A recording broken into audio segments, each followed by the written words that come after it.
Welcome everyone to the podcast. And before we get started on today's episode, I'm introducing you to my workshop season of empowerment. It's called the ADHD Women's Wellbeing Series, and it's a series of summer workshops to help activate your ADHD life, improve your wellbeing, and harness your potential. So I would love for you to join me on these empowering workshops, all individually accessible, and you can buy one all-access pass for all 7 of them. And they are designed to help guide you from self-doubt to self-acceptance, from overwhelm to ease, and from burnout to balance. So whether you're newly diagnosed with ADHD and or autism, you may be awaiting an assessment or just curious about your own neurodivergence, these workshops will guide and empower you to advocate for both yourself and your loved ones and help you access more self-acceptance and welcome in self-compassion for all that you haven't known and didn't understand. And that is what I want to bring with these workshops. So let this be your awakening and your activation to better times ahead. Like me, and probably you, after decades of navigating life without guidance or validation, I believe it's time for us to understand and embrace all the emotional and the physical impacts ADHD has on us. And with these expert insights, the psychoeducation, and this compassionate support through the workshops, I want to help you find your true self and really blossom with confidence and self-compassion and joy. So all the information is on my website. It's adhdwomenswellbeing.co.uk. You'll see all the dates. They start from the 18th of March. That's the first one. And it's how to rest and recharge your ADHD nervous system, brain, and body. It goes all the way through to the 24th of June. And like I said, if you buy this all access pass for 7 of the workshops, you'll get the bonus session on the 8th of July, which is a Ask Me Anything Q&A, really there to answer as much as I can within reason.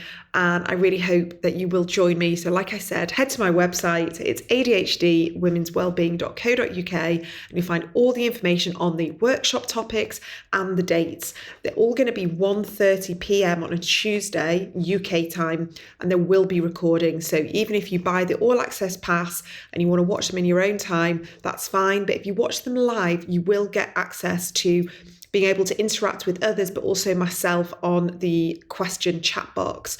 And I will be able to answer some of your questions towards the end of the workshops. And now on to today's episode. Welcome to the ADHD Women's Wellbeing Podcast.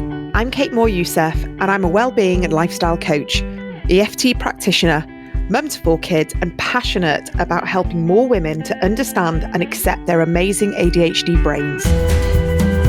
After speaking to many women just like me and probably you, I know there is a need for more health and lifestyle support for women newly diagnosed with ADHD.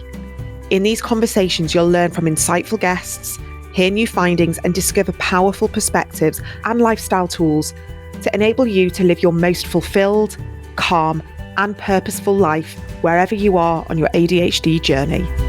Here's today's episode. Today, I am really looking forward to getting this conversation. If we can get our words out, we're both perimenopausal, hormonal, we've not slept, it's a full moon, but we are here because we have a lot of information to offer. And I know this episode is going to be incredibly helpful. So if you can bear with us through our hormones, we're going to have a really great conversation. So today I've got my good friend, amazing advocate in this space. It's Adele Wimsett, and Adele, if you don't know her, is a women's health practitioner and cyclical living guide, and she's co-authored the book Essential Feminine Wisdom. She's very passionate about educating women on how to harness the power of their cyclical nature, and she works a huge amount in the ADHD space. She's ADHD herself, and a huge amount of her clients, patients are also neurodivergent. Adele bridges the woo and the science, supporting women to balance their hormones naturally, and is passionate about speaking in all things menstrual education. And Adele's specialism within the women's health arena is offering support to ADHD women to understand how their hormones affect their traits. So Adele, welcome to the podcast. I know we've worked together a lot, and I value your insights and your guidance, and I really see you as there leading from the front and helping this community. So thank you so much. I know we wanted to discuss a study that you've just done, It's a qualitative study, and you have seen results there that I think a lot of this audience, our audience, will really need to know, and I think will be incredibly validating. Can you explain a little bit about the background and what happened and the results? Yeah, so very briefly, this was a study where I took a small cohort of ADHD perimenopausal women where we tracked their exact estrogen and progesterone levels from their urine, which they tested at home on a device with Mira. It was done in collaboration with Mira. They very kindly provided the devices for us to be able to do this. And the women tested their hormones every single day, which is as accurate as blood tests, but so much more informative in terms of what it tells us. And alongside that, they tracked their traits in the evening. So their inattentive traits and their hyperactive traits. And then after 3 cycles, so 3 months worth of data, we then gathered their experience and analysed their hormonal fluctuations within the context of their traits and how they experience them in this season of their life. And what we found was really fascinating, and I believe goes quite a long way to potentially explaining why so many women receive an ADHD diagnosis in perimenopause. Okay, that sounds really fascinating. So, what I'd love to be able to do is to help validate a lot of people's experience of this time in our life where we've got hormones fluctuating, perimenopause, we're understanding and discovering our ADHD, which has kind of shown up in different manifestations through our lives. And then it's kind of just like erupted in this time. And we're finally getting answers, and people are connecting dots alongside autoimmune conditions, fatigue, PMDD, maybe adrenal stress, thyroid issues, and histamine. I want to talk all about this because it's kind of like the past 2 or 3 years, it's just been this awakening, this eruption of information. However, we don't have enough science and enough research backing up what so many of us are going through and what so many of us have gone through all our lives. I mean, I've recently had a few posts that have gone viral, and that is from Dr. Jessica Eccles, Dr. Asad Rafi, Dr. James Custo, and Dr. Sandra Coy, who are all psychiatrists and in different capacities, all working in this space. And all 4 of them are saying what you're probably going to say, but a lot of the medical community aren't upholding this with research. And we need more people to say, yes, what you've experienced is real. And, yes, there is these explanations, but what can we do to help? And I think that's going to be really important. So tell us a little bit about what you found. Yeah, I mean, and to speak to that, Kate, that's what fueled me to want to undertake this study, because this is in by no means, a double placebo control. So it needs so much more research, but it is still, in my opinion, statistically relevant because of the consistencies that we found in the study. And the thing for me is that estrogen is a hormone that gets all the spotlight and progesterone gets forgotten. And I truly believe that progesterone is where we need to focus our attention in women. And also looking at this multi-systemic experience of ADHD. It's not just in our heads, and perimenopause creates this environment for what I call the perfect storm. And that's what I've called this study, because it really is for women in this season of their life. So what I found overall was that in the first phase of perimenopause, and I'm talking from 35 years onwards, the hormone that drops off a cliff is progesterone. And this is where we start to see many more women come forward and saying, oh my gosh, this is me. It's been me my whole life. And now I just can't keep a lid on it. The strategies I used to have that worked really well now aren't working. And I don't know what to do. I'm completely overwhelmed. Well, progesterone, from a medical perspective, only really gets a look in to protect the uterus, which is very important. But for me, it's a mood stabilizer. Progesterone acts like Valium on the nervous system. Our brain is covered in progesterone and estrogen receptors. But when all we're talking about is estrogen, we completely ignore progesterone's effect on mood, nervous system regulation, sleep. It does lots of other things like protect breast health and bone health. But for the purposes of this, my hypothesis began as being, look, what we're going to see is where estrogen is high, much more of a hyperactive, hyperfocus type type traits. And in the second half of the cycle, we would see more inattentive type traits. This is what the small pieces of research we currently have are showing. So that's what I was thinking I was going to see. But that's not what I saw. There was a bit of it. What I saw in this cohort and demographic of women was that the traits were kind of all over the place consistently throughout the month, which is really interesting because what we know is happening to women, and the mirror data evidenced this, was that progesterone was not being produced in sufficient amounts, which is very normal and meant to happen in perimenopause. We don't ovulate as frequently. And when we do, the part of the gland that produces the progesterone gets a bit lazy. So we don't create enough to compensate for our estrogen. So we go into a state that is very well acknowledged in the functional women's health world. It's not acknowledged in the medical world, which I think is a problem, is we go into what's called an estrogen dominant state. Now, this doesn't mean you're producing too much estrogen. It means there is not sufficient progesterone to keep that estrogen in check. Okay. And I break this all down in the paper. So we go from 35, we go from our fertile years, usually having this really lovely, high, consistent level of progesterone to keep estrogen. I call estrogen the party girl. And progesterone is like the mum who comes home after the party and says, calm down, time to go to sleep now, because they're very different energies. Yeah. Now, partying is good for us. It's good to have some fun, but all the time it'll burn us out. That's what estrogen does. She's like fire. And we need the water of the progesterone. But when we're going into this season of our life, estrogen is dominating because of this lack of progesterone. So it makes perfect sense to me that when we know that estrogen on its own has a massive impact on mood when she's not opposed properly by progesterone, that's a factor. Okay, we're all have more challenges around regulating our mood, for example, our cognitive function, our executive function. So when estrogen is dominating that, it's going to amplify that. And then if we add in the lack of progesterone to help compensate for that and keep it all in check, that's another layer of complexity. So then I became really curious because of my clinical knowledge, because of what I do around estrogen and the link with histamine and ADHD and the link with histamine.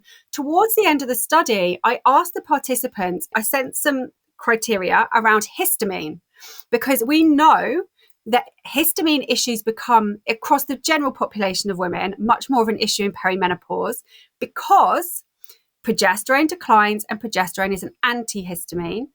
And estrogen feeds histamine, and histamine feeds estrogen. So it becomes this vicious cycle. So we see this flare up of allergies generally in perimenopause, largely due to this. So I became really curious at this point. Well, I wonder how many of these women have symptoms of histamine as well, because we know also ADHD women, again, the science is really lacking, as we see so much in our community. But the community is talking a lot more about this link with histamine.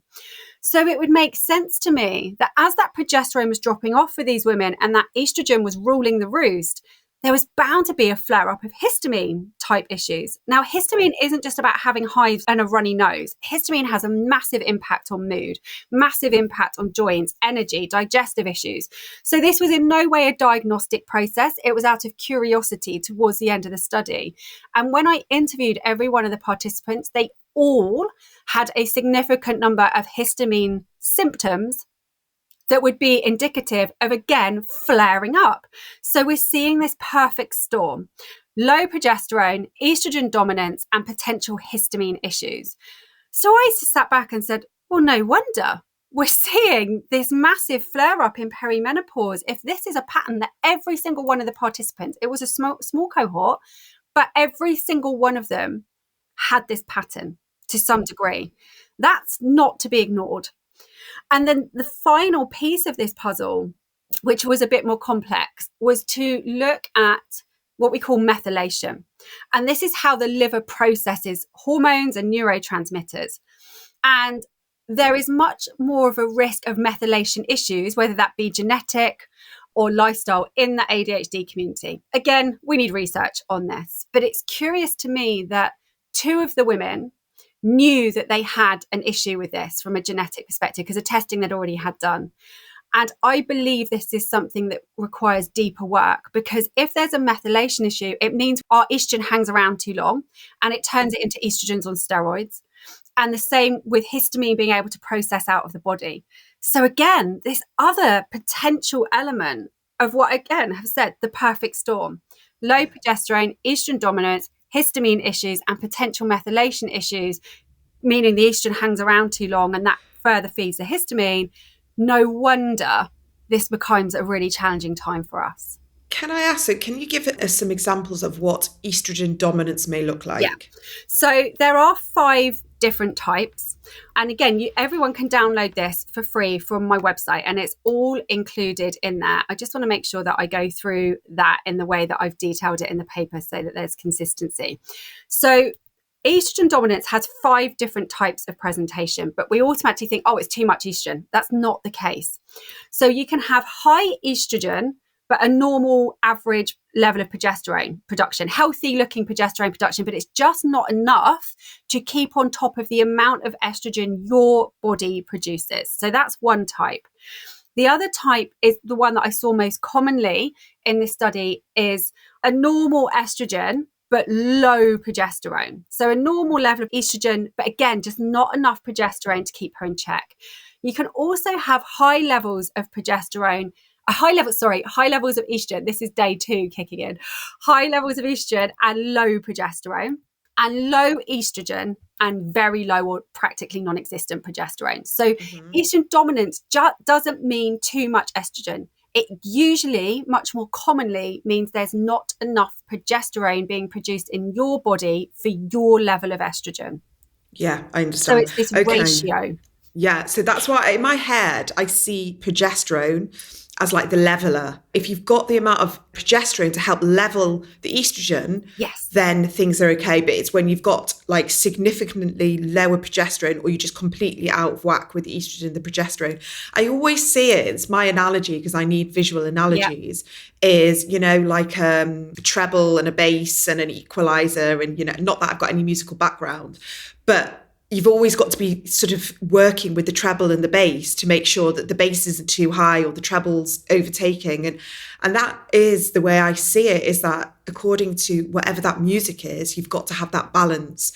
So it's so interesting because we have been told with this new discovery of hormones related to ADHD, is like estrogen is the dominant thing. And because it kind of is a neurotransmitter alongside, you know, with our dopamine, and that's all we're sort of thinking about. But actually, from my experience, it was the tweaking of the progesterone that has made a massive difference.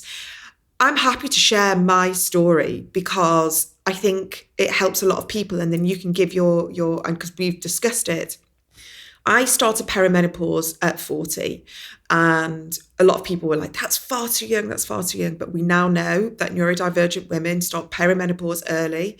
And thankfully, because of what I do, I had access to specialists and I went straight into the HRT route. However, I had a hangover, a progesterone fear trauma hangover from when I had a Mirena coil, which really, really impacted me negatively for 3 months. Now, I took it out after 3 months, and we know that that's a synthetic progesterone and doesn't typically sort of work so well with neurodivergent women. It really impacted my mood, impacted my cycles. Whether I gave it long enough, I don't know. But after 3 months, I could not tolerate it and I took it out. So I had then this sort of like bit of trauma from that progesterone. And in my head, I said, right, I'm progesterone intolerant. I can't use progesterone. However, it was only through all of my understanding and speaking to you is that actually it was just the wrong type of progesterone. And I probably needed it because anxiety for me was a massive part of my ADHD. Overthinking, worrying, anxiety, ruminating, hypervigilance, all of that. I just never felt settled. So fast forward a few years later, I had to go back onto the progesterone because of HRT, and I was really, really struggling.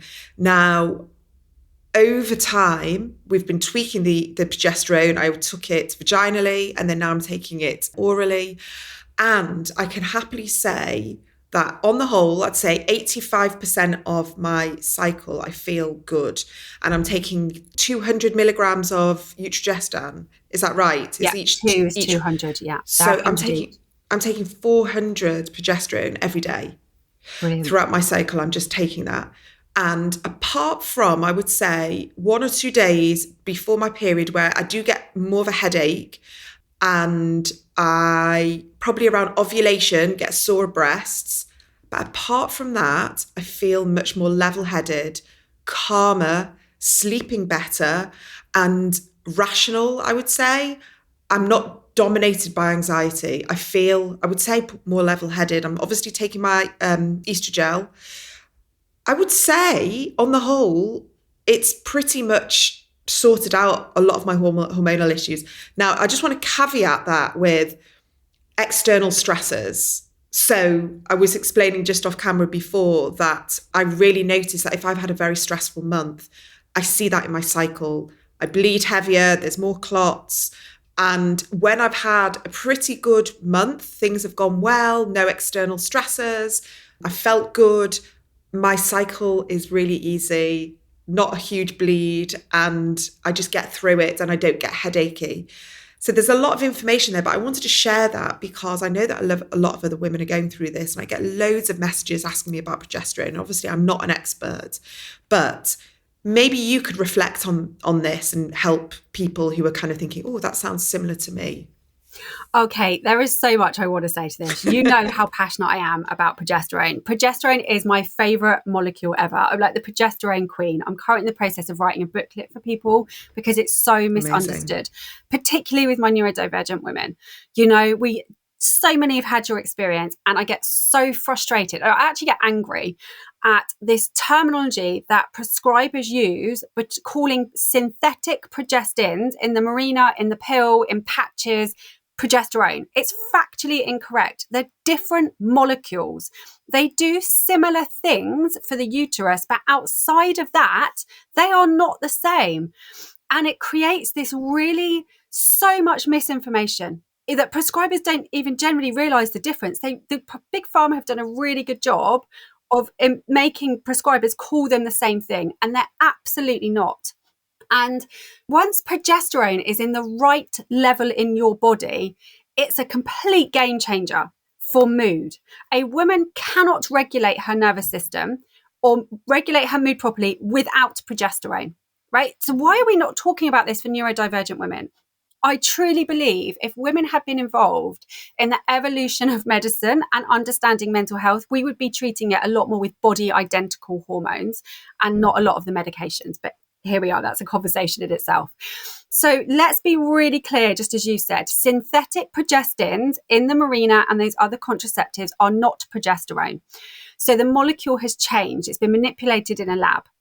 So the body identical progesterone does so many things for the body when we get it in the right dose. And unfortunately, you speak about a dose there that I don't expect you're getting through the NHS, because they tend to go for 100, 200. If you're really lucky, they might go up to 300.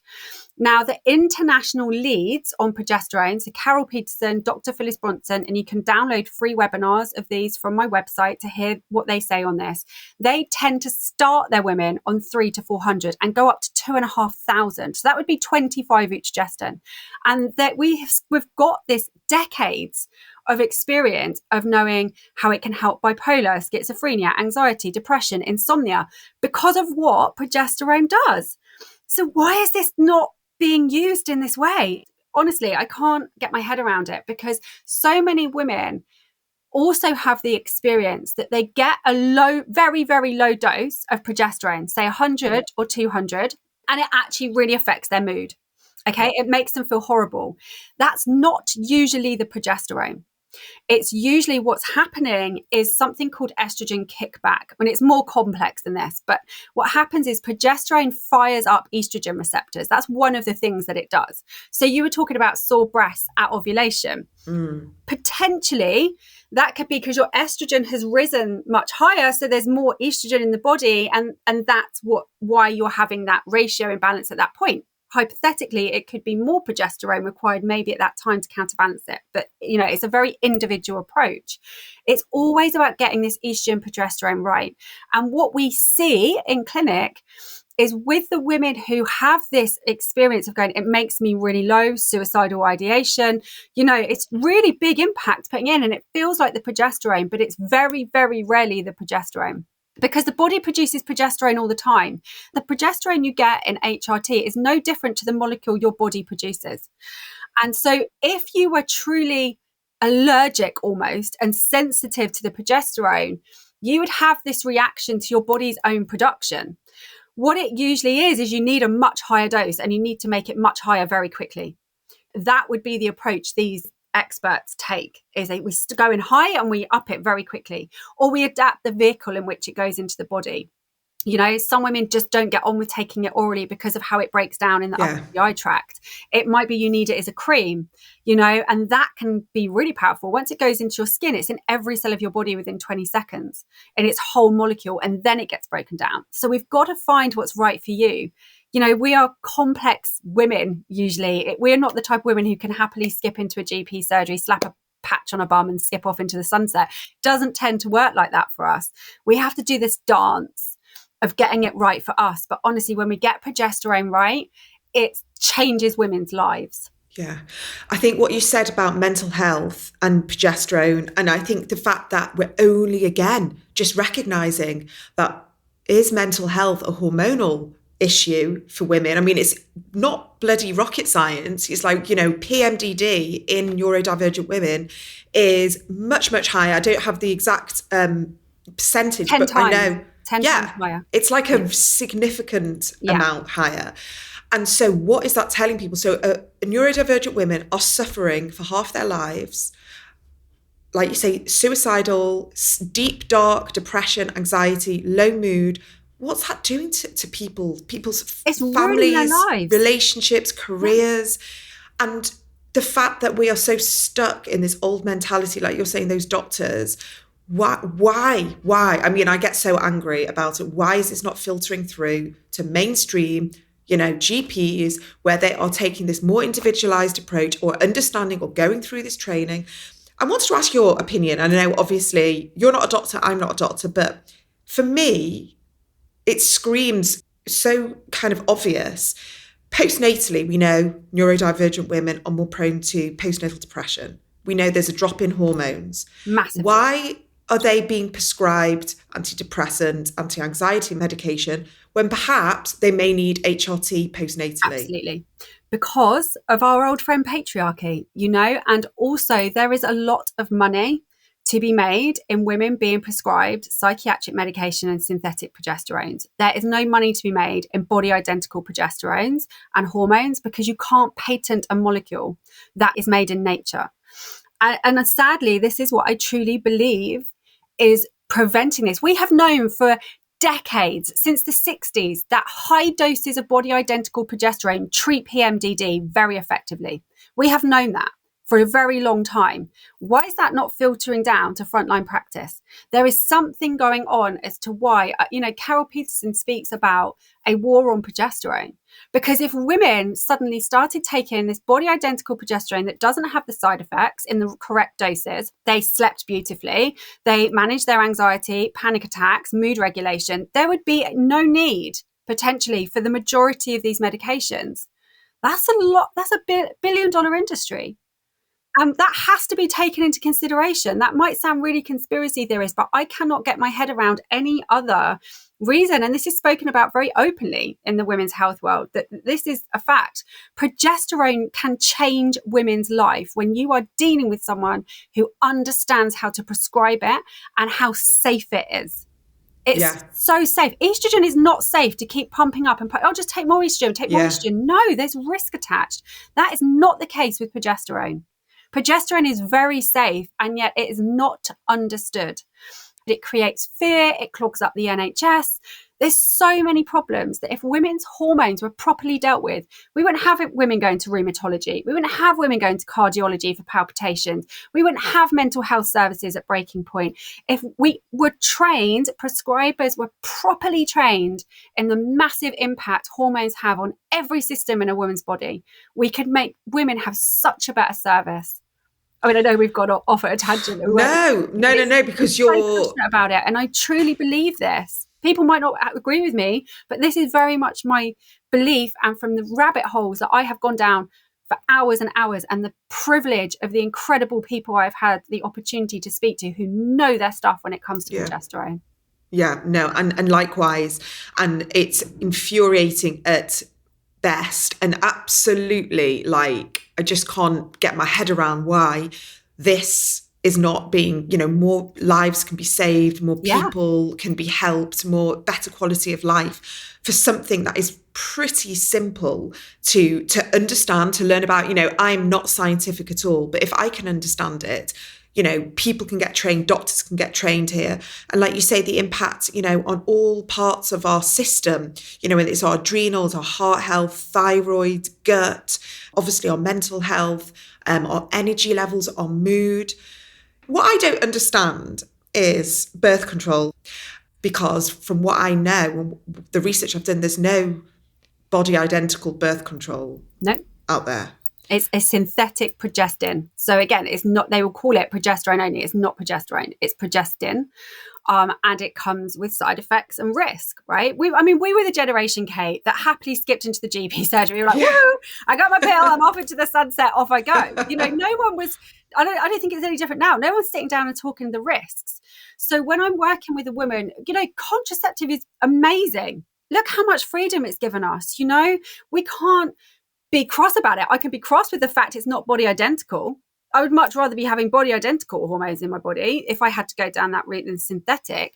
But it leaves women in a really difficult situation of going, do I take this bad bit or this bad bit? There's no good option in that for a woman's body to take. There just isn't. But from a functional perspective, we have to go, okay, so this is necessary for me in my life right now. What do I know about the impact it's going to have on me? And how do I begin to try and negate that? We know it's going to affect the gut microbiome. I need to optimize my gut health. We know it's going to have an effect on my metabolism. I need to make sure my thyroid is okay. I need to make sure my blood sugar regulation is okay. It's going to make me nutrient deficient. I have to make sure I'm having a nutrient dense diet, supplementing where I need to. So we take this, that's what we have to do. So, I would much rather body identical, but here we are. You see, what this conversation is for is the thousands of women who listen to this podcast, but have also commented on recent videos talking about things like chronic fatigue, talking about having autoimmune issues, talking about such difficult hormonal cycles throughout their lives, and have literally said they just have no idea. Like, genuinely, they've been dismissed and invalidated and sent away by doctors. And this has been sort of just like a continual life cycle. And the reason I want to have this conversation is so more women can feel empowered to say, I don't want this. I want alternatives, and demand alternatives. And I wonder, so say a woman's listened to this now and they struggled with postnatal depression in the past. They want to have more children. They now know they're neurodivergent. They're very worried about postnatal depression again. Can they go to their doctor and say, I would like to take progesterone after I've had this baby? No, we should be able to. You will just be looked at like you're crazy. That's what will happen. Because they are not looking at progesterone's role in mental health. They're looking at it protecting your uterus when you're in your late 40s. If you're lucky, you're going to get it early 40 perimenopause.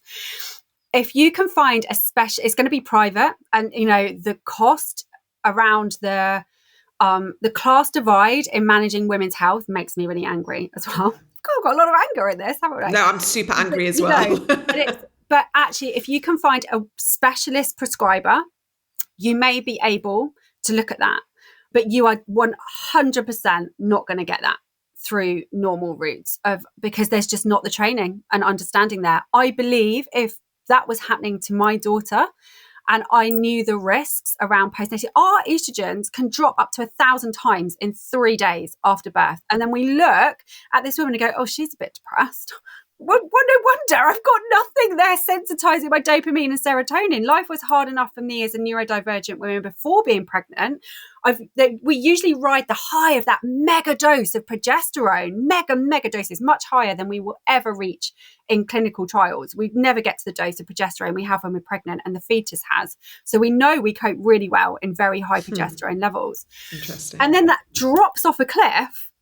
and we've suddenly got this baby to look after. We haven't got any of our routines. A neurodivergent woman needs a circle of support around her when she gives birth. She needs people who understand ADHD and hormones supporting her. Now, what you can do is get over-the-counter creams. They're not as strong as what you would get through a prescription. You can absolutely look at that. If you can find the right prescriber, you will be able to get certainly progesterone to support during that time. But if anyone is listening and they want, and this is something that they can do, please reach out, because I get asked all the time, who can I speak to? Where can I go? I send so many people to you, Adele. Yeah, thank you. And I mean, that progesterone cream, that sounds really interesting. Do you think, so that is something we can get over the counter if people are listening in other countries? We've got in the States, Australia. Oh, America's amazing. I mean, you can get anything over the counter there and in really good doses. Like I get some progesterone cream from the States. If you can get it, it's much higher doses. The stuff that we can get here is much lower. So one company is Wellsprings. You can get it, and my PMDD women can do really well on that cream. And Carol Peterson, this is, and nothing here is medical advice, to be clear. I would always say you need to work with somebody who really understands this stuff. But Carol Peterson, she would, and she talks about this in the webinar that I did with her, is if you've got a good dose progesterone cream, she will literally use it every 15 minutes till your mood regulates. And that's so empowering. How empowering is that, to have a cream that you can sit and do that until you're like, oh, I feel like me again. I'm here. That is the power of progesterone. When women get their progesterone right, they say, I feel like me again. I feel like I used to. Because hormone deficiency is like a slow erosion of your soul. You don't just wake up one morning and go from here, to suddenly being in this deficient state. It tends to be, very, you don't notice it until you're like in the trenches, right? So we get used to feeling really bad. I say women are like rivers. We find something hard and we just meander around it. We adapt, we find new ways. We don't go, what's going on here, until it's really bad. And I find this so sad. Women wait until they're on their knees usually before going, I need help now. Because it's like this deep entrenched belief that we're not deserving of feeling amazing. How many women do you meet who go, I've got such great energy, I sleep pretty well, my mood's really regulated, I've got great libido. You want to hit them, wouldn't you? And yet look at how we still show up. Look at the magic we create in the world, generally feeling like we do. Imagine if we all felt amazing. We have the right to feel amazing. And that, in my opinion, which is my bias, comes from regulating the hormones. And as you said, it's not just about estrogen and progesterone. What's your thyroid doing? What's your adrenal function doing? What's your blood sugar regulation and insulin? How's your liver processing hormones? What's your gut doing about eliminating them? We have to look at all these things to optimize how we feel. And when we do, you suddenly go, oh my God, I feel like myself again. And for some women, it might just be getting progesterone right. For other women, it might be deeper work. It's very bio-individual. So you said you did this study with Mira. Now, Mira is available to, I know it's quite expensive. Am I saying it's a device that you can check your hormones every day? At-home device. You literally, it sits in the palm of your hand. You pee on a stick, you stick it into the device, and 20 minutes later, it tracks on your phone your exact estrogen and progesterone levels. And I would say, of all the things that I would call, the terminology I'll use is like the functional medicine world, Mira is the most affordable option. It's not that different in cost to a private blood test. It's much cheaper than a Dutch test and much more useful in terms of looking at what's going on. Because what I look at in there is how many days have you got a good level of progesterone, and what is that estrogen to progesterone ratio? You can't see that through blood work in a Dutch usually. It depends. The Dutch, most people do, can't pick it up. So it's every day and it's easy, and it's as accurate as bloods. So if someone was interested in this, how could they use that information every day? We talk about menstrual cycle awareness, how important that is, understanding our mood, our energy, our sleep, preparing, knowing when we're going to have that good week or 2 weeks, hopefully, and then knowing when we're going to get that dip and kind of creating that cocoon and that nourishment so we can ride that storm a little bit easier. Is that what you'd use Mira for?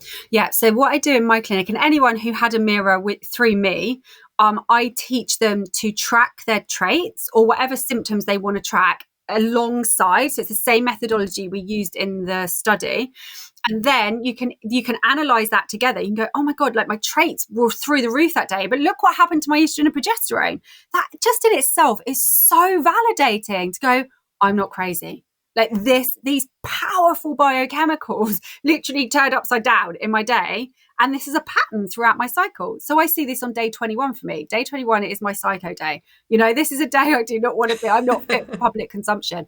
When I saw the mirror and I saw what was happening, I'm like, no wonder. Of course that's what's happening. Of course I'm going to feel like that. So and that's healing in itself, to have that validation. But also women want to know what is going on in their bodies. That's why I love continuous glucose monitors. I'm not a fan of a lot of health devices, but these two I think are really good. We know neurodivergent people are much more likely to develop type 2 diabetes, which I think I've got a lot of views on why that is. But having a continuous glucose monitor to see what your insulin and blood sugar is doing, that's a really powerful tool for change. Us ADHDers need to know why. What is going on? I want to know why. Don't just tell me what to do. I want to know why I'm doing it. Yeah. So, hence the reason for this podcast is I needed to know why. I needed to understand. And then through all my questions, I know that a lot of other people have been finally understanding and, speaking to incredible experts like you who are saying it with such kind of authenticity, but also deep understanding from a personal perspective. I think, what you were just saying before about, women not knowing that they are allowed to feel well, like not thinking that they are worthy or deserving of feeling energized and good and happy. And, and I made a joke saying, oh, that person would be really annoying. But actually we should feel like that. But we are looking back behind, generations of women. And we know that as women who are maybe in their 40s and 50s listening to this, 30s, we're probably that first generation who are getting this awareness of, oh, so it's neurodivergence that we've been dealing with. That's why there's been hormonal and mental health problems throughout the generations of the women. And that's why I've seen addiction patterns and chaos and all sorts of things going through all different family members. And now we just look at them and kind of think, well, that's just the way it was. And that's the way I am. And that's the way it should be. And we've not had any sort of benchmark for change. But what we are doing, you and I, we've both got teenage children, is going, actually, there's an alternative here. We can track apps, the mirror, we've got options, we've got more information, new research, we've got podcasts coming out. We are in this incredible situation where, yes, medical knowledge or expertise isn't quite there, but we can start demanding change and we can start helping the next generation become more aware, which is what I try and do with my kids, even though half the time they don't want to listen. But I really hope that it's filtering through, whether it's filtering through on influencers on TikTok where they're listening, or finally there'll be a penny drop moment where what we're saying will land with them. How can we start creating a change for good? We're listening to this podcast now and it's overwhelming. We're both angry, but how can we take this passion and start being like, you know what? I'm going to make a change in my life. Like small steps.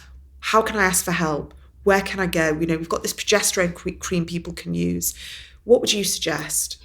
Oh my gosh, there's so much that I want to say to that. I think the first step is acknowledging that as a woman, you are a cyclical being. Okay, we are not like men. We're not linear. We're cyclical. We have this dance of hormones going on inside us and it affects everything.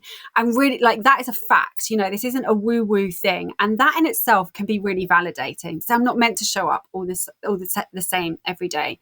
And find out what is going on in your body, if that's an option. At least track. Tracking is free. You can download a free tracker from my website. It's free. You can start seeing your dance and your pattern.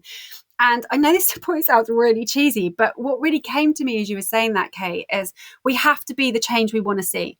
People often say to me, what can we do about the medical system and change it? Nothing, really, because it's massive and it's changed. What we do is we stay in our lane and we say, this is how, as a woman, to feel great, this is what you need to do and how you need to live in order to feel great. And then we start doing that. Because when one woman starts doing it, we are like this ripple effect. It's why multi-level marketing companies work so well with women in them. Because when one woman does it, we ripple out, right? We talk to people about things when we feel good, when we find something, we're like, oh, do you know what I've been using? Or do you know what I've been doing? And I feel so much better. That is how we become the change for our daughters' daughters. You know, when you start talking about your period with another woman, you give permission to her to start talking about it. Every single woman I know, really deep down, wants to talk about our hormones and periods. And once we give that permission by one woman doing it, we have this ripple effect. Whether I'm teaching in a boardroom full of CEO women or I'm in a yurt with women, you know, talking about womb wisdom, every single woman wants to talk about their hormones and periods. I get loads of questions all the time. And if you can be that woman in your community to say, I've had this great podcast and I've really understood this and I've learned this, that's how we start to make the changes.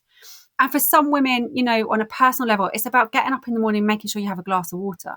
You know, that can be the first step, because we get up and we're leading a marching band. You know, we wake up sometimes feeling like we're staple gunned to the bed, drag ourselves up, and then we're off for the rest of the day, not once checking in. What does my body need? How do I feel? How do I meet that need in a really empowered way? When was the last time we did that? Make sure you're having 30 grams of complete protein within an hour of waking up. You know, I would be really cautious about fasting as a woman. It's not to say there's not benefits, but be very cautious. You better make sure your adrenals and thyroid are absolutely optimal before you even consider it. And then you want to do it cyclically. Taking this feminine model of health and applying that to to make an ADHD friendly lifestyle for us as a woman in a female model, not a masculine model. Yeah, I think that's so important. You know, first of all, it's that self-awareness, it's the checking in every day, noticing where you are in your cycle and really asking those questions of like, when was the last time I just had some time to breathe, just to be, just on my own, not serving other people, not doing things for everyone else, not saying yes, not people pleasing, like all of this. Boundaries. Yeah, like we know that, again, women are much more prone to autoimmune issues because of things like the people pleasing and the doing everything for everyone and trauma and all of that and what we hold in our body. And interestingly, I've had conversations with friends of mine who are not so much in this space, who are still so hesitant to even consider HRT because they're not on their knees. They kind of go, oh, it's this. And, you know, you should really be on HRT if you're in a really bad place. Why? And I'm like, no, why would you wait to suffer? Exactly. Yeah, we do not need to suffer. We've been told this, you know, for childbirth, we're meant to suffer. Periods, we're meant to suffer. You should not be suffering with your period. It's not normal to have period pain and to have really bad PMT. That's not normal. But we've normalized it because it's common. You know, we do not need to suffer. There are really simple, effective, safe solutions so you can be the best version of you that your family and your friends and your co-workers and you deserve to be. You know, there are all these options available to make it, you know, just regulating your blood sugar and loving on your adrenals can, in lots of cases, get rid of 70% of perimenopausal symptoms. You might not even need HRT, but understand your body and what you need. This is the empowerment, that we understand what is going on in our bodies, and that's what we use to feed the approach, not because it's the latest fad diet or someone on Instagram said it. What does your body need to be nourished? Gone are the days of brutal, harsh health regimes to be fit and healthy. No. We want to nourish ourselves, compassion, kindness, understanding what our unique physiology needs.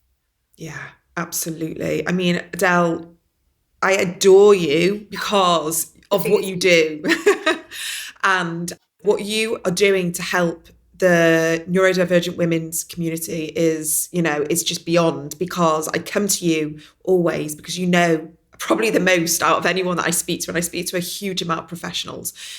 You know, this conversation is there to empower you. It's there for people to take what they can with whatever's, you know, resonated with them. There'll be words that I've said, histamine, PMDD, postnatal depression, and things will be going off in your head right now. And now is your time. And I know, you know, we're working against the tide still, but if you can speak to your GP and print out, this is what I say to people is you have to be your own advocate.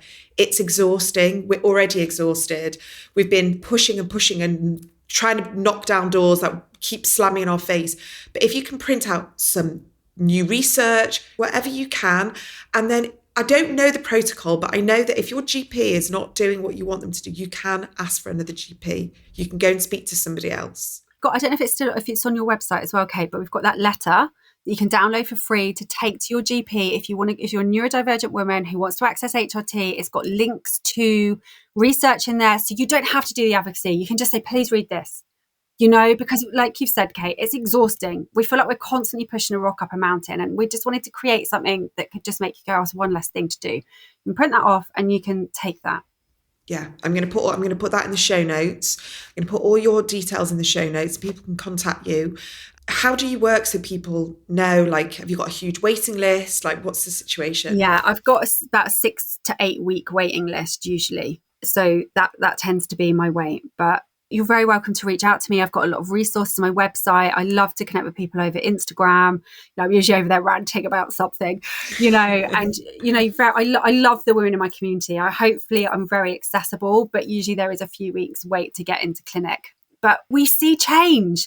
We have often given up hope that, I think ADHD is we're always like, well, there has to be a solution because we don't take no as an answer. But we can get to a point where it's like, oh, so these are my options. Women often like, I've got to have a hysterectomy or go on the pill, or is that it? No, it's not. There's loads and loads of options. And even if we can't eradicate your symptoms, you deserve to have them to the point where you are having a really good quality of life, that they're not affecting your quality of life. They're manageable. And we can do that in most cases, Yeah. Okay. And we also did a progesterone talk, didn't we? That we've both got on our website for free that you can download. So it's either on mine and Adele's website. And if you are interested in learning more about progesterone, we go into more of the nitty gritty of it. I think it's a bit more sciencey and the differences. And so if that is something you want to learn more about, head to both our websites and it's on there. If you are listening to this, please share it. Share it wherever you can. Share it on social media. Send it to friends. Send it to WhatsApp groups of women who are struggling. We have to get this information out there. And, I've written down on my notes here, circle of support. We need to create a circle of support because right now, as neurodivergent women, we need to be sharing information, helping each other, passing on, professionals, experts who are able to help. So create that circle of support and please do share the information. Adele, thank you so, so much. Thank you for having me, Kate. I really hope you enjoyed this week's episode. If you did and it resonated with you, I would absolutely love it if you could share on your platforms or maybe leave a review and a rating wherever you listen to your podcasts. And please do check out my website, adhdwomenswellbeing.co.uk, for lots of free resources and paid for workshops. I'm uploading new things all the time and I would absolutely love to see you there. Take care and see you for the next episode.